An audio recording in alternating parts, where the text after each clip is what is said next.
የሚገባው ከጥርስሽ ሲነሳ ሳይሆን ከልብሽ ፈንቅሎ ሲወጣ ነው ፓወር የሚኖረው። ምን ሆነሻል? ቤተሰቦቼን ሳስብ ያመኛሉ ወንድሜ። ያ ሰው ሊተዋቸው አልቻለም። አይዞሽ፣ ሁሉም ነገር እኮ ያልፋል። መቼ ነው ስቃያችን የሚያበቃው? መቼ ነው የእውነት ፈገግ የምንለው? አንድ ቀን፣ ረጅም ጊዜ እንደማይፈጅ ግን ተስፋ አድርጋለሁ። ወንድሜ አንዳንዴ ምን እንደማስብ ታውቃለህ? ምንድን ነው? የቤተሰቦቼን ሰላም እኔ ነኝ ያናጋሁት እና ደግሞ ሰላማቸውን መመለስ ያለብኝ ይመስለኛል። እንዴት አድርገሽ? አቶ መሰለን አግብቼ። ምን? ወንድሜ በዚህ ምክንያት ሲሞቱ ዳር ቆሜ ማየት አልችልም። እንደዚህ አይነቱ መርዝ ሀሳብማ ከጭንቅላትሽ አጥፊ። ምን እንዳሉ እንዳትጠፊ። እነሱ 1000 ዓመት ኖሮልኝ እኔ በጣፋስ። ሮዛ እቅድ ዴቭ አንድ በአንድ ደረሰበት። ሮዛም ከቤት ወጥታ ከአጋቾቿ ጋር ለመገናኘት በወጣችበት ነገር ግን እሷንም አጥቅተው ወደ ቤት ይመልሷታል። አሁን ላይ የእሷ ጠላቶች የሆኑት የዴቭ አሁን ላይ ህይወቱም ተሳክቶለታል ወይንም ይህንን ህልሙ ተሳካለት ብለው ስላሰቡ ነበረ ሮዛንም አጥቅተው አድምተው ወደ ቤት የመለሷት። ምክንያቱም አሁን ላይ ዴቭ ያገኘውንም የስራውንም ውጤት አግኝቷል ተብሎ በሁሉም በኩል ስለተደሰተ ብቻ በሚወዳት በሮዛ በኩል ይመጡበታል።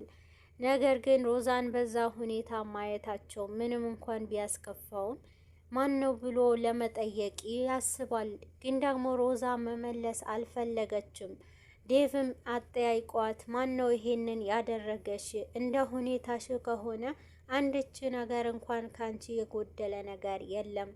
ጌጣጌጥሽ ካንቺ ጋር፣ ስልክሽ ከራስሽ ጋር ነው። ታዲያ ምንድን ነው የተፈጠረው? ይሄን ያክል ምንድን ነው ብሎ ይጠይቃታል። ነገሩም እኔ ምንም አላውቅምና ምን እንደሆነ ግራ ገባኝ። እኔም እነዛ ሰዎች በጣም ያስፈራሉ ብላ ለዴቭ ስትነግረው ነበረ። ዴቭም ይሄ ባለችው ሰዓት በጣም ይጠራጠርና እነዛ ሰዎች ማን ናቸው ታውቂያቸዋለሽ ወይ እያለ ሲጠይቃት ነበረ። ነገር ግን ይህንን ጥያቄ ላለመመለስ በጣም በቁጣ ይህን ነው የምትጠይቀኝ? ስለ እኔ አታስብም እንዴ? ስለ እኔ መጨነቅ ነው እንጂ ያለብህ ብላ ዴቭም ዝም እንዲል ታደርገዋለች። ዴቭም በጣም ይቅርታ እኔ እኮ ይሄንን ያልኩሽ ብሎ ለማስረዳት ይሞክራል። ግን ደግሞ እሷ መረዳት ስላልፈለገች ይህንን ነገር አንተ ልትረዳኝ አልቻልክም ብላ ትቆጣዋለች። ይቅርታ ጠይቋት ይስማማል። ወደ ባንቴሮም ሄዶ ከባንቴሮ ጋርም በሀሳብ ጭልጥ ይላሉ። ሁለቱም ባንቴሮ በራሱ ጉዳይ ተጨንቆና ይህንን ነገር በጣም ከባድ እንደሆነ ሲናገር ነበረ። ምክንያቱም አሁን ላይ የዴቭንም ባለውለታ ሆኖበትና እኔ እሱ ልገለው የፈለኩትንም ሰው አሁን ላይ አድኖኝና አሁን ላይ እየተንከባከበኝ ነው ብሎ በውስጡ ሌላ ሰው አስመስሎ ለዴቭም ሲናገረው ነበረ። ዴቭ ግን እየሰማው አልነበረም። ሀሳቡ ሌላ ቦታ ሆኖ ነበር። ሮዛንም አስከፋዋትና በምን ልካሳት ብሎ የሮዛንም እቅድ ሳያውቅ ዴቭን በጸጸት ራሱን ይብከነከናል። ግን ሮዛ ሁሉም ሀሳቧ ተሳክቶላትና እውነተኛ ሰው ለመምሰል ስትሞክር ነበረ። ከዴቭ ጋርም ይሄ በተጨቃጨቁ ሰዓት ስልክ ሲደውልና ዋና ሳጅን እያለች ስታወራ ነበርና እናም ዋና ሳጅን ሞተዋል፣ ይሄ ሁሉ የሆነው በባልሽ ምክንያት ነውና ይህንን ነገር እኛ አንረሳውም ብለው ያስፈራሯታል። እሷም በዚህን ሰዓት በጣም ትደነግጣለች። ሞተዋል እንዴ ብላ እየጠየቀቻቸው አዎ፣ ነገር ግን ይህንን ዋጋ ትከፍያለሽ እና ደግሞ አንድ በአንድ እኛ የተደረገብን ነገር ምንረሳ ሰዎች አይደለንም ብሎ ሰውየውም ይነግራታል። ዴቭንም እንደሚያጠቁት እሷም ይሄንን ዴቭ ደግሞ ከጎኗ ስለሆነ ሁሉንም ነገር እወጣዋለሁ ብላ ታስባለች። ከባንቴሮ ጋር ካወሩ በኋላ ዴቭም ወደ ክፍል ይሄዳል። ወደ ሮዛ ጋር ከደረሰ በኋላ አንቺ ልክ ነበርሽ ሮዛ፣ እኔ በጣም ገፍቼሻለሁ ይላታል። ሮዛም ይህንን ነገር በሰማች ሰዓት የልብ እየተሰማት ይህንን ነገር አንተ ከልብህ ነው ወይ ብላ ትጠይቀዋል። ዴቭም ይቅርታ ስለጠየቃት ብቻ ሮዛንም ቆይ እኔ ግን እቅድህን አረሳልህም ከመንገድ ፊት ለፊት እየገባሁ እርምጃህን አንድ በአንድ እከታተልሃለሁ ብላት በውስጧ ህልሟንም እንደምታሳካ ከጀርባው ሆና ትደሳሰታለች። ሉሊት አሁን ላይ የሮዛ መንቃት በጣም ደስ ብለዋል። ስለዳነች ደስታዋን ስታጣጥም፣ ነገር ግን ሉሊት ይህንን ነገር ባለች ሰዓት ሮዛ ሌላ ወጥመድ ታዘጋጅላታለች። ሮዛ እዚህ ቤት አንቺ በመኖርሽ ነው የኔ ህይወት የተበላሸው ብላ ታስባለች። ዴቭ ግን አሁን ላይ ከማንምና ከምንም በላይ ለሉሊት የሚያስብላትና የሚሳሳላት ስለሆነ ሮዛን በሱ ምክንያት ከዴቭ ጋር ግጭት ውስጥ ትገባለች። ሉሊት ቤተሰቦቿ ጋር ስልክ ትደውልና እናቷን ካገኘቻት በኋላ ስለ አባቷ መታመም ትሰማለች። ሉሊትም ከእናቷ ጋር ስታወራ እማዬ በጣም ናፍቃችሁኛል፣ መምጣት እፈልጋለሁ ትላለች።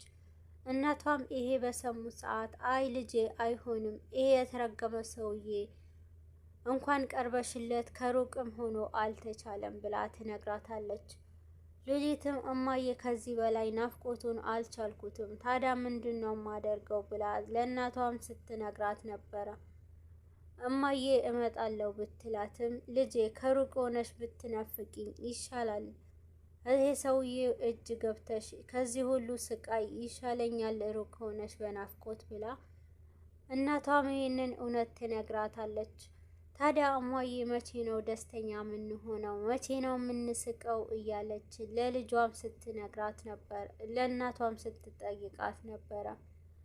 እናቷም አንድ ቀን እንስቃለን ልጄ ብቻ ታገሺ እና ደግሞ አሁን ላይ አባትሽ ሰሞኑ ባንቺ በጠፋሽ ሰዓት እናም አንቺ በጠፋሽ ጊዜ በታገሽ የነበረበት ጊዜ አባትሽ ከአልጋ ሲወርድ ወድቆ ተሰብሮ ነበር ብላ ለሉሊት ትነግራታለች።